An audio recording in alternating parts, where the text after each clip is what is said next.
no matter how large the paycheck appears. Let me teach you the difference between labor and wealth. Labor is the effort of the body. Wealth is the command of thought. Most men sell their hours for another man's vision because they never understood this law. Money obeys thought, not time. A man can spend his entire life in toil and be passed by the thinker who dared to build a system. One man digs a hole, the other sells the shovel. Who do you think gets rich? The poor man always points to effort. He says, "I worked hard. I showed up every day." But he does not realize that the reward never goes to the one who merely shows up.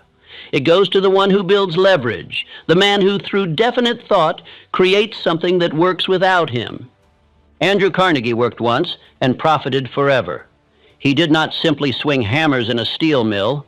He designed an empire. He built a system of processes, men, and materials that multiplied while he slept. He used his mind to organize men with skill and vision. And from that moment forward, his ideas earned more than any single day of labor ever could.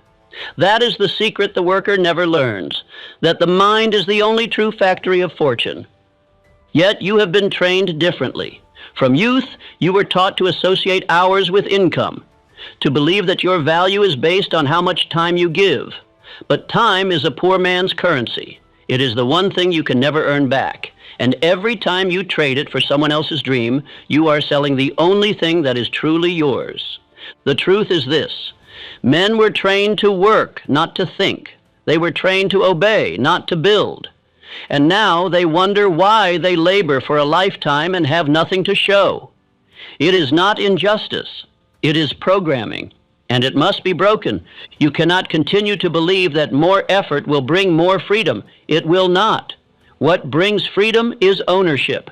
Ownership of thought, ownership of systems, ownership of purpose. Until you stop working blindly and start working with definiteness, you will always trade your life for crumbs. Listen to me. A man who never escapes hourly labor dies a servant. It matters not whether you wear a suit or swing a hammer. If you trade your time for pay with no greater plan, you are merely a more expensive slave. But there is a way out. There is a new law to obey, a new identity to form, and it begins here. Affirm now, speak with power. I do not sell my life for crumbs. My work builds ownership, not dependence. This is the beginning of your liberation, but if you stop here, you will fall back into the same old cell. So let us move forward.